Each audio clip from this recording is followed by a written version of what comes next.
Nosso boa noite a todos que estão acompanhando este culto de gratidão a Deus por mais um ano de oportunidade para proclamarmos a sua palavra através da TV Evangélica do Cariri. Como reunir ou resumir, melhor dizendo, nossa gratidão a Deus pelas bênçãos de um ano inteiro. Creio que cada dia do ano, cada hora, cada momento, nós recebemos bênçãos de Deus. Como resumi-las e tratar delas e agradecer a Deus por elas em um programa, ou em um culto, ou em um momento? Especialmente num ano como esse ano de 2021. Creio que o Salmo 136 pode nos ajudar neste resumo. O Salmo 136 diz o seguinte nos seus 4 primeiros versos: Rendei graças ao Senhor, porque Ele é bom, porque a sua misericórdia dura para sempre. Rendei graças ao Deus dos deuses, porque a sua misericórdia dura para sempre. Rendei graças ao Senhor dos senhores, porque a sua misericórdia dura para sempre. Ao único que opera grandes maravilhas, porque a sua misericórdia dura para sempre. E o final do verso diz assim: Rendei graças ao Deus dos céus, porque a sua misericórdia dura para sempre.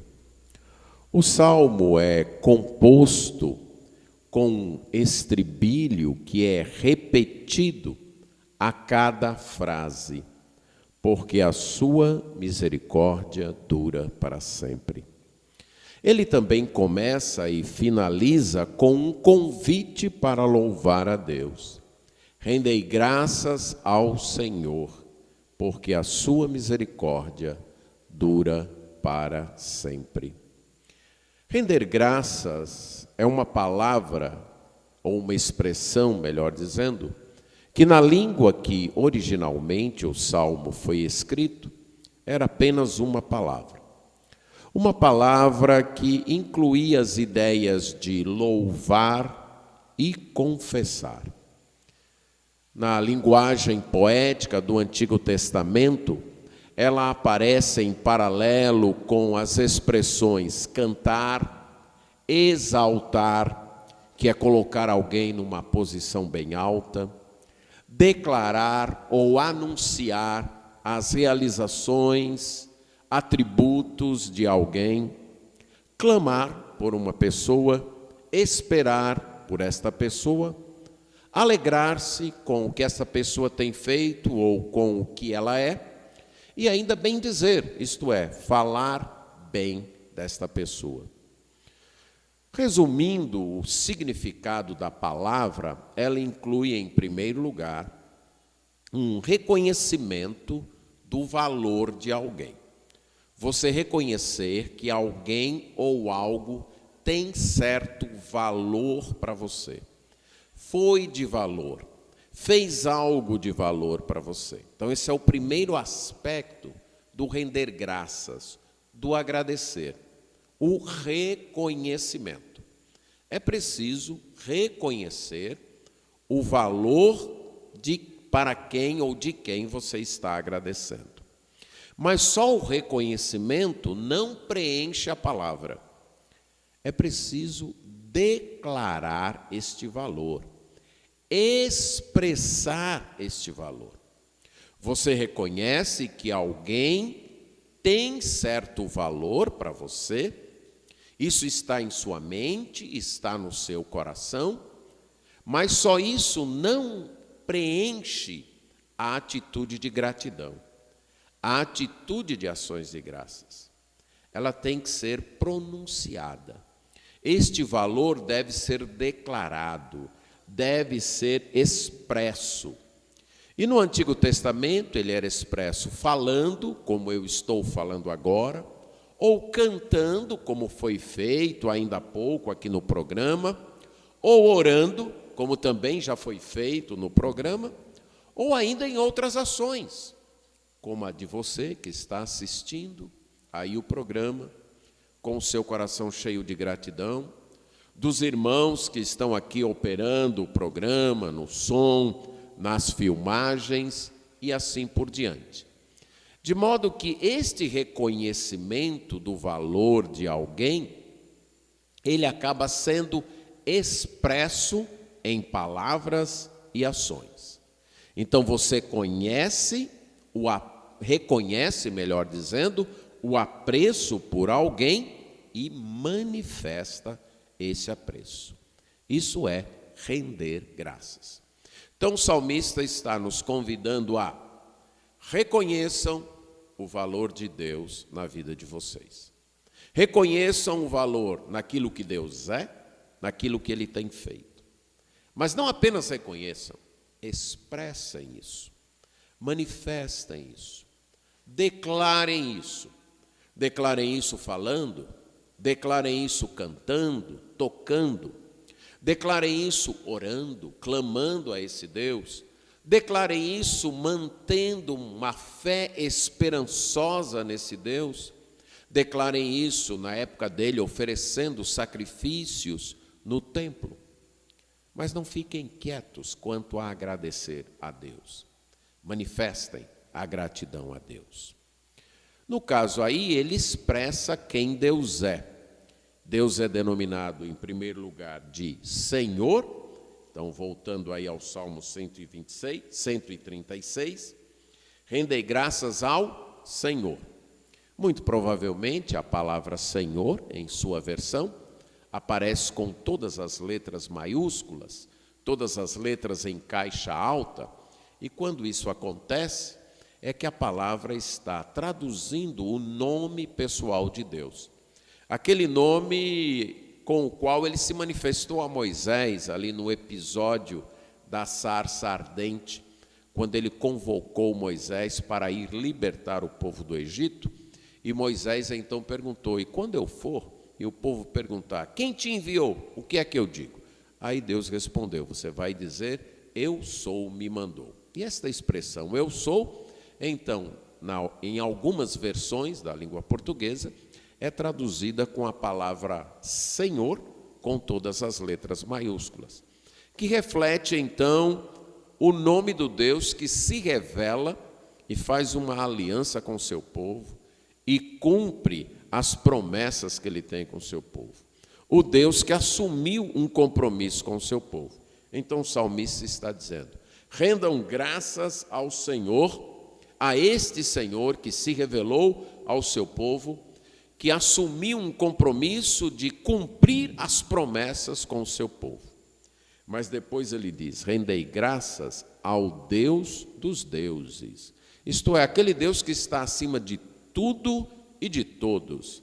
Aquele Deus incomparável, inigualável. Aquele Deus que não tem ninguém nem acima dele, nem ao lado dele. Tudo o mais está abaixo dele. Rendem graças também ao Senhor dos senhores. Aqui a palavra Senhor, você deve estar observando, só tem a primeira letra maiúscula, as outras são minúsculas. Por quê? Porque aqui é o nome Adonai, que não é bem um nome, é um título, o meu dono, o meu patrão.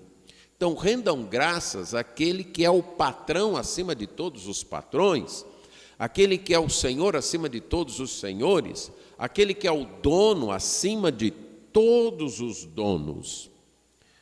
Também é dito aqui no início, no verso 4, rendam graças ao único que opera grandes maravilhas. O único Deus capaz de fazer feitos além da nossa compreensão.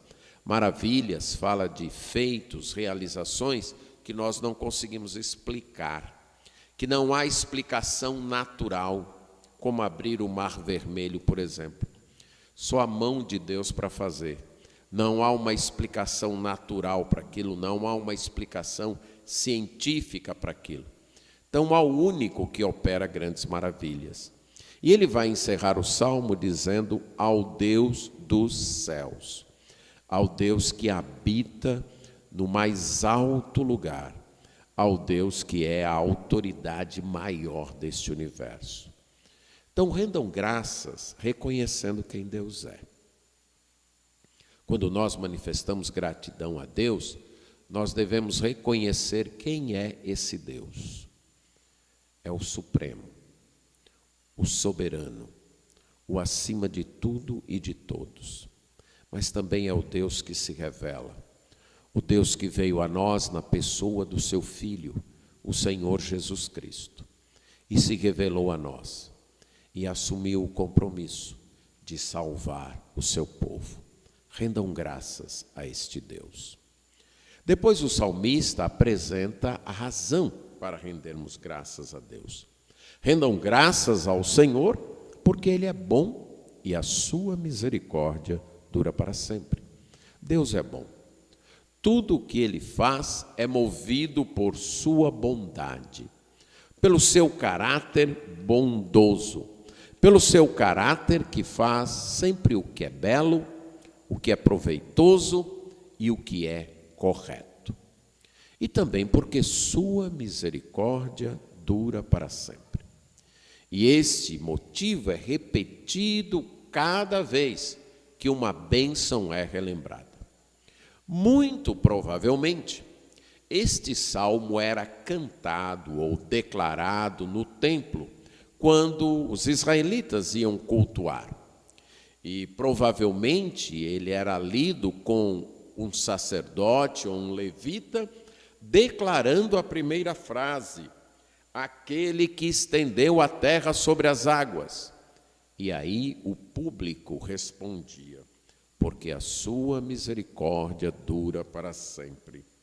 Aquele que com entendimento fez os céus, diria o levita ou o sacerdote. E os assistentes responderiam: porque a sua misericórdia dura para sempre. E aí eles iam repetindo até terminar o salmo. Pode até parecer algo chato, algo sem muita variedade, mas o objetivo é enfatizar que todas as bênçãos recebidas não são motivadas por nosso mérito. Não são motivadas porque nós somos bons, porque nós fizemos algo, porque o nosso comportamento mereceu, porque o nosso serviço tornou-se meritório diante de Deus. Não. Todas e cada bênção que Deus nos concede e nos concedeu nesse ano foi única e exclusivamente por causa da sua misericórdia. A palavra misericórdia reflete a compaixão de alguém que age em prol de outro que precisa, mas que não tem condições de retribuir o favor que vai receber. Esta é claramente o ensino central desta palavra misericórdia. Alguém que vê outra pessoa precisando. Na sua necessidade, aquela pessoa não tem condições por si mesma, não tem recursos para sair daquela situação. E também nem tem recursos de retribuir a ajuda que lhe será dada. E aquela pessoa que vai prestar ajuda sabe disso. Eu vou ajudar essa pessoa, mas eu não tenho nenhuma expectativa, nenhuma esperança de que um dia eu vou receber algo de volta pela minha ajuda. Eu vou ajudar essa pessoa, mas ela não tem como me pagar. Eu vou ajudar essa pessoa porque eu quero, porque eu não devo nada a ela. Se eu a deixasse sem ajuda, estaria tudo bem para mim também. Mas eu vou ajudar, porque ela precisa, mesmo que ela nunca venha me retribuir. É um ato, então, que brota do coração e da ação do ajudador, sem levar em consideração qualquer mérito da pessoa que será ajudada. Há 2 exemplos que podem esclarecer isso. Um, lá em Gênesis, capítulo 19. Quando os anjos chegam na casa de Ló e avisam que a cidade de Sodoma será destruída e que ele precisa sair. Mas Ló fica adiando, demorando-se em tomar a decisão de sair. Os anjos já haviam dado evidência de que aquele recado tinha vindo de Deus. Eles haviam livrado Ló de uma coisa absurda, que era ser atacado por aqueles homens. Eles cegaram aqueles homens da cidade. Então, Ló já sabia, e aqueles homens já haviam dado evidências de que eram enviados por Deus. Ló só não sabia que eles eram anjos. E então Ló vai adiando ali, o tempo vai passando e os anjos vão dizendo: olha, saia logo, Deus vai destruir essa cidade. Chega uma hora que os anjos pegam nas mãos de Ló, de sua esposa e de suas filhas e os tiram da cidade. Os puxam para fora da cidade. E o texto diz que os anjos fizeram isso porque o Senhor era misericordioso. Isso é misericórdia. Preste atenção que Ló nem queria sair de Sodoma. Ele não merecia, porque quem escolheu morar em Sodoma foi ele. Deus já havia mandado um recado antes, quando a cidade de Sodoma foi invadida e Ló foi levado cativo e Abraão teve que ir socorrê-lo e resgatá-lo. Mas ele continuou morando em Sodoma, mesmo sabendo do pecado e do juízo que poderia vir. E mesmo com a chegada dos anjos, parece que ele não queria sair. Mas a misericórdia de Deus o puxou dali, mesmo sabendo que não teria como Ló pagar por isso. Isso é misericórdia.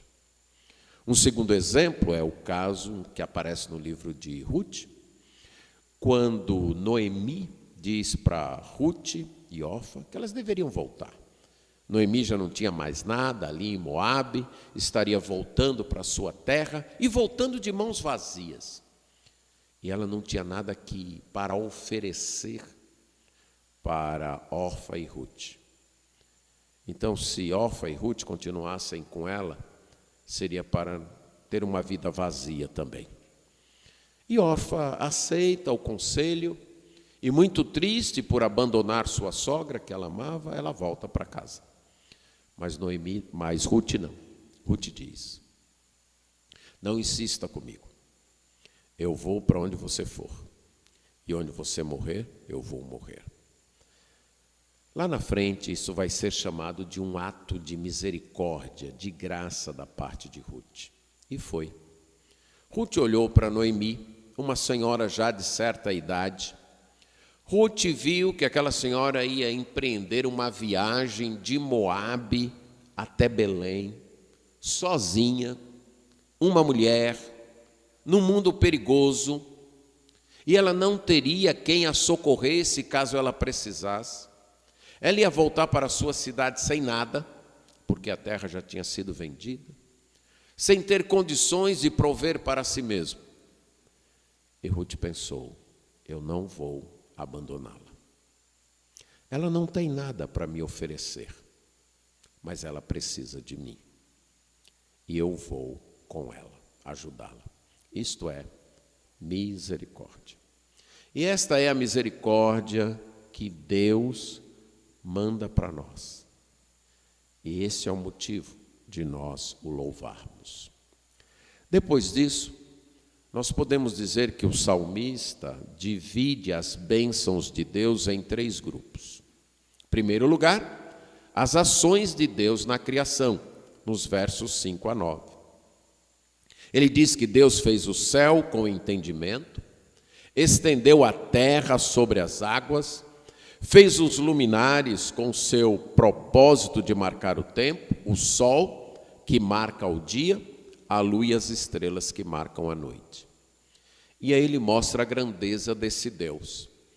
Especialmente eu quero destacar a expressão estendeu a terra. É como alguém que estende um lençol num varal, ou uma cortina numa janela, ou estende um cobertor sobre a cama. Agora Deus estendeu a terra inteira sobre as águas. Ele mostra a grandeza desse Deus. Como esse Deus é grande. Como esse Deus criou os céus, criou o sol, criou a lua, criou as estrelas e estendeu a terra como se fosse um pano sobre as águas. Ele diz: louvem a Deus por suas obras na criação. Temos que louvar a Deus por esse universo que Ele criou para nos colocar nele e também nos criou nesse universo. O segundo grupo de bênçãos, vai dos versos 10 a 22, são as bênçãos da redenção, que o salmista, na sua época, expressa na redenção do seu povo, a redenção de Israel. Como Deus livrou o seu povo do Egito, no Êxodo. Como Deus foi lá e repreendeu e puniu o faraó, e libertou e resgatou o seu povo, fez o seu povo atravessar o Mar Vermelho, cuidou deste povo no deserto e instalou esse povo em Canaã. As bênçãos na redenção. Para nós, é de um modo diferente. A gente pode usar Efésios, capítulo 2, versos 1 a 6, que falam da nossa redenção.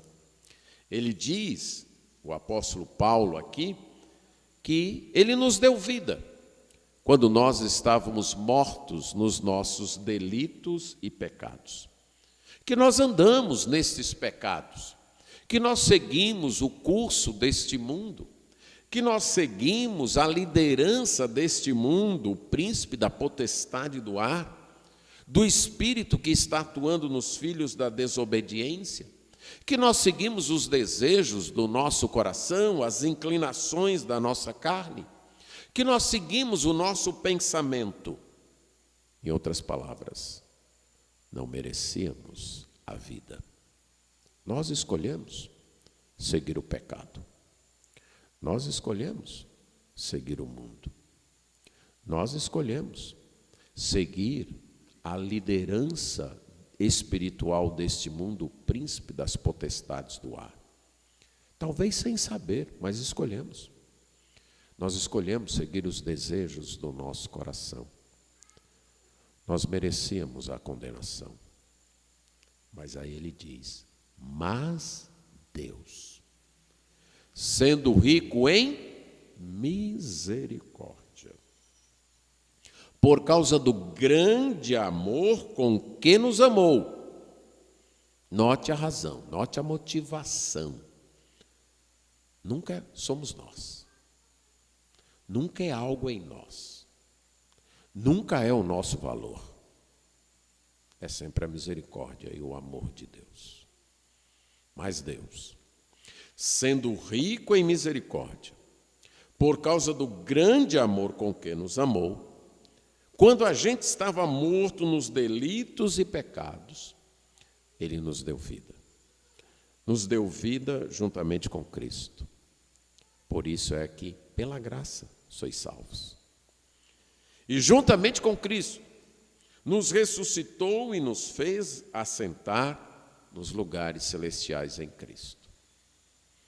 O êxodo com Israel foi um exemplo dessa superior redenção de Deus enviando o seu Filho, que nos resgatou do pecado, nos tirou do domínio do pecado, nos uniu ao seu Filho Jesus, de modo que para Deus nós estamos juntos com Jesus, assentado nos lugares celestiais. Em outras palavras, Jesus está nos representando lá.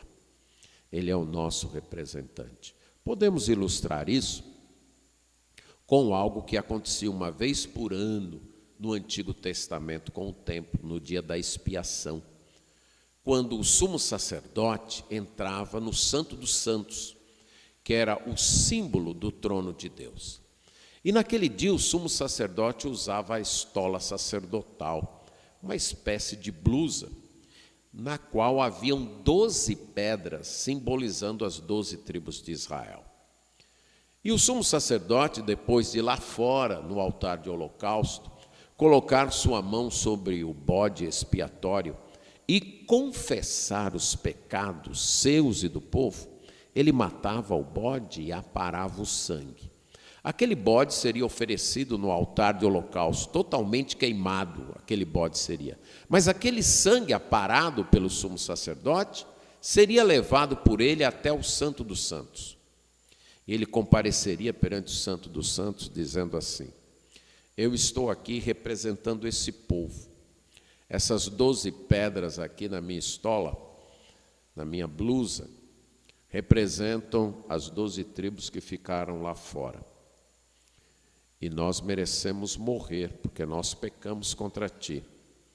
Mas aqui está o sangue, que é a prova de que alguém já morreu pagando pelo nosso pecado, alguém já morreu em nosso lugar. Jesus faz isso hoje lá no céu. Leva o nosso nome. Todos aqueles que seguem a Jesus estão unidos com Cristo lá, de modo que Deus, quando vê Jesus, nos vê. E sabe, os pecados deles foram perdoados. Não por um sangue de bode, mas pelo sangue do meu Filho Jesus. Essa foi a redenção que Deus operou para nós. E por isso nós devemos ser gratos. Ser gratos por toda a criação, por nós sermos criados, desfrutarmos desse universo criados por Deus, mas acima de tudo, gratos pela nova criação, pela nova vida, pela redenção dada por Deus. E o terceiro grupo são as bênçãos da providência.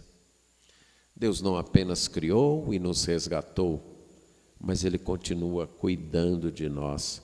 O salmista diz assim: a quem se lembrou de nós em nosso abatimento e nos libertou dos nossos adversários e dá alimento a toda a carne. Versos 23, 24 e 25. Deus não apenas nos criou e criou este mundo onde nos colocou, Deus não apenas nos resgatou do pecado e da condenação, mas Deus continua cuidando de nós. Em nossos abatimentos, em nossas tristezas, em nossas derrotas, Deus continua cuidando de nós. E é Ele que nos socorre. Ele se lembra de nós nos momentos, em nossos momentos para baixo, em nossos momentos de decepção. Ele se lembra de nós. Ele nos liberta destes momentos. E é Ele quem nos alimenta dia após dia. Se você fosse fazer uma lista das bênçãos que Deus lhe concedeu esse ano, talvez você não conseguisse terminar. Provavelmente ia esquecer de muitas. Mas o Salmo nos ajuda a sintetizar e manifestar nossa gratidão a Deus, porque Ele é bom, porque a sua misericórdia dura para sempre, porque Ele é o Senhor Supremo, porque Ele é o Criador de tudo, inclusive nosso Criador, porque Ele é o nosso Salvador e é o nosso sustentador dia após dia. Por tudo isso, vamos render graças a Deus. Amém.